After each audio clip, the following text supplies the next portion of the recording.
الله الرحمن الرحيم.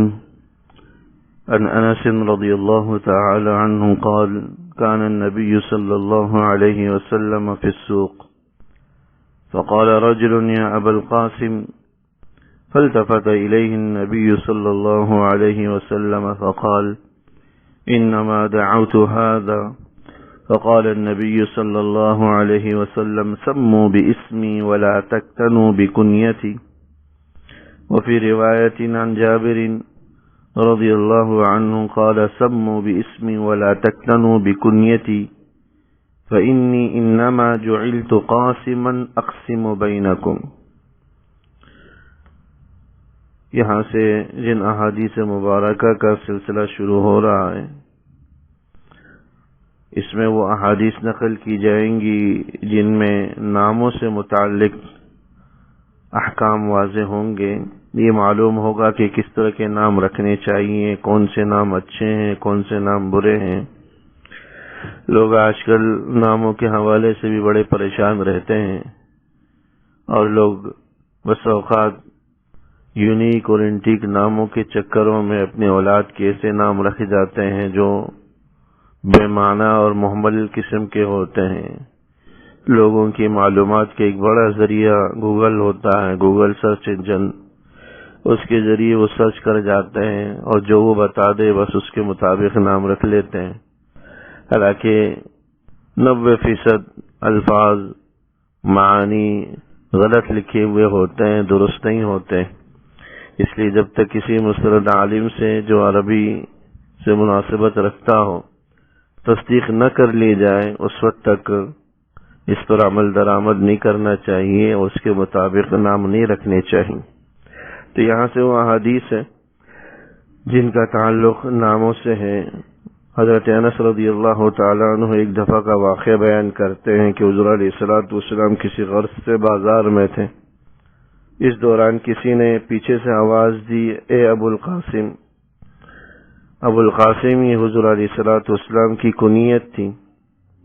کنیت اس کو کہتے ہیں کہ کوئی شخص اپنی ذات کی نسبت والد کی طرف یا بیٹے کی طرف کر کے اپنے آپ کو مشہور و متعارف کروا دے، یا کسی اور چیز کی طرف بھی منسوب کر دے، کسی کام کی طرف، کسی عمل کی طرف بھی نسبت کر دے، تو ایسی چیز کو کنیت کہا جاتا ہے۔ عربوں کے اندر اس چیز کا بڑا رواج تھا، لوگ ناموں کے بجائے کنیت مقرر کرتے تھے اور اس کے مطابق جو ہے لوگ پکارا کرتے تھے۔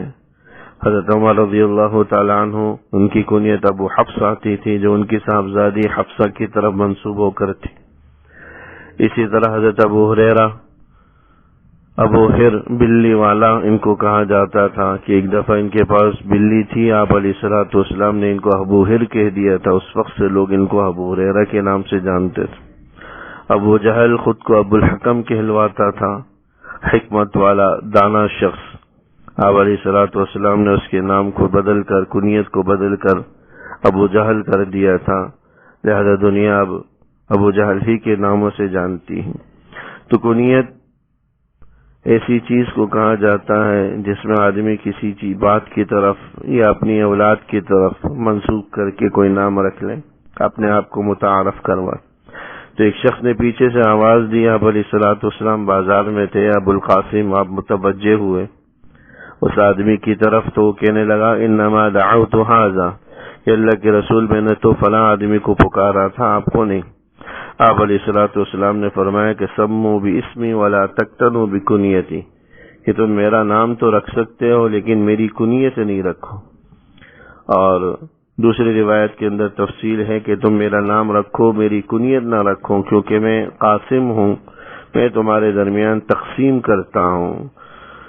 تقسیم کرتا ہوں کا مطلب یعنی اللہ تعالیٰ نے جو مجھ کو علم اور حکمت اور دینی احکام اور مسائل جیسی چیزیں دی ہیں، اور جو کچھ اللہ جل شانہ دنیاوی مال و متاع، یعنی مال غنیمت وغیرہ عطا کرتا ہے، میں تمہارے درمیان تقسیم کرتا ہوں۔ اور بعض حضرات نے ابو القاسم نام کی کنیت کی حکمت یہ بھی بتلائی ہے کہ میں تقسیم کرتا ہوں، اس سے مراد میں خدا کے نیک بندوں کے درمیان جنت اور دوسری نعمتوں کی بشارت اور خوشخبری دیتا ہوں، اور بدکاروں کو جہنم اور اس کی وعید سے ڈراتا ہوں۔ تو آپ علیہ الصلوۃ والسلام نے نام رکھنے کی تو اجازت دی، کنیت رکھنے سے منع فرمایا۔ علماء فرماتے ہیں کہ اس کا تعلق بھی ہے حضور علیہ الصلوۃ والسلام کی حیات مبارکہ کے ساتھ تھا، کہ جب تک آپ علیہ الصلوۃ والسلام حیات تھے کنیت جو نہ رکھنے سے منع کی گئی، تاکہ آپ کی کنیت کے ساتھ اشتباہ نہ ہو اور حضور علیہ الصلوۃ والسلام کو ایذا نہ ہو۔ آپ علیہ الصلوۃ والسلام کی دنیا سے جانے کے بعد جس طرح نام رکھنے کی اجازت ہے، کنیت رکھنے کی بھی اجازت ہے، اور کوشش آدمی کو اسی کی کرنی چاہیے کہ ناموں میں بہترین ناموں کو منتخب کریں۔ حضور علیہ الصلوۃ والسلام کا نام مبارک برکت والا محمد آپ علیہ الصلوۃ والسلام کا نام تھا۔ بعض کتابوں میں ہے کہ دنیا کے اندر تو آپ محمد تھے، آسمانوں میں آپ کا نام احمد تھا۔ تو محمد اور احمد یہ دونوں نام حضور علیہ الصلوۃ والسلام کے ذاتی نام تھے۔ اس کے علاوہ بہت سارے صفاتی نام تھے جو قرآن کے آخر میں ہمارے یہاں مطبوع ہوتے ہیں، طبع کیے جاتے ہیں، لکھے جاتے ہیں، جس طرح کے شروع میں اللہ کے صفاتی نام ہوتے ہیں۔ تو ان ناموں میں سے کوئی نام آدمی رکھنا چاہے تو رکھ سکتا ہے۔ حضور علیہ الصلوۃ والسلام کا نام مبارک بڑی برکتوں والا، بڑی فضیلتوں والا ہے۔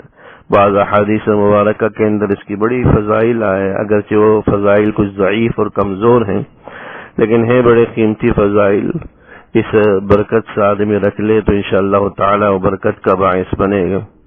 ایک روایت کے اندر آتا ہے حضور علیہ الصلوۃ والسلام نے فرمایا کہ جو شخص میری محبت میں اپنے بیٹے کا نام محمد رکھ لیتا ہے، تو یہ بھی یاد رکھ لیجئے گا کہ تنہا خالی محمد نام رکھنا بھی درست ہے، برکت کا باعث ہے، فضیلت کا باعث ہے۔ بہت سے لوگ سمجھتے ہیں کہ شاید خالی محمد نام رکھنا مناسب نہ ہو، اس میں کہیں بے ادبی نہ ہو جائے، بچے کو ہم کبھی ڈانٹ دیتے ہیں، کبھی کچھ سخت سست کہہ دیتے ہیں، تو اس میں اسلام کی برکت بے ادبی نہ ہو، اسلام کی جو ہے نا وہ نہ ہو، بے اکرامی نہ ہو۔ تو ایسا کچھ نہیں ہے، چونکہ ہم ڈانٹتے تو ہیں، بچے کو ڈانٹ رہے ہیں، نام کو تھوڑی ڈانٹ رہے یا نام کی بے ادبی تھوڑی کر رہے، نہیں، وہ مقصود ہوتی ہے۔ بہت ساری چیزوں کا تعلق انسان کے ارادے اور نیت سے اور قصد سے بھی ہوتا ہے۔ تو جب آپ کا مقصد ارادہ اسلام کی بے ادبی ہے ہی نہیں، تو اس میں بے ادبی کا کوئی پہلو نہیں ہوتا۔ تو اس لیے حضور علیہ الصلوۃ والسلام کا نام رکھنے میں کوئی مذائقہ نہیں، بلکہ بڑے فضائل پر مشتمل ہیں۔ جیسا کہ حضور نے فرمایا کہ جو شخص میری محبت میں اپنے بیٹے کا نام محمد رکھ لیتا ہے تو اللہ اس شخص کو بھی اور اس بچے کو بھی، دونوں کو جنت میں داخل کر دیتا ہے۔ اور ایک روایت کے اندر یہ فضیلت آئی کہ جو شخص اپنے بیٹے کا نام محمد رکھتا ہے تو میری شفاعت اس کے لیے واجب ہو جاتی ہے، اور میری شفاعت کا حقدار ہو جاتا۔ اور ایک روایت کے اندر یہ بھی فضیلت آئی کہ کل قیامت والے دن فرشتے آواز دیں گے حشر کے میدان میں کہ اے محمد اٹھیے، اور بغیر حساب و کتاب کے جنت میں داخل ہو جائے گی۔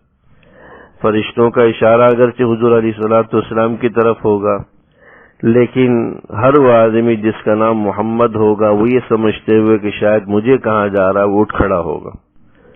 تو آپ علیہ الصلوۃ والسلام کے نام کی برکت سے ان سب کو بغیر حساب و کتاب کے جنت میں داخل کر دیا جائے گا۔ کسی کو واپس نہیں لوٹایا جائے گا کہ تم مقصود نہیں تھے، مقصد تو حضور علیہ الصلوۃ والسلام تھے، لیکن جب وہ حضور کی نام پکارنے پر کھڑا ہوا تو آپ کے نام کا اکرام اور اعزاز ایسا کیا جائے گا کہ جو اس غلط فہمی میں بھی اٹھا تھا اس کو بھی واپس نہ کیا جائے گا، بلکہ اس کو بھی اس نام کی برکت سے بغیر حساب و کتاب کی جنت میں داخل کر دیا جائے۔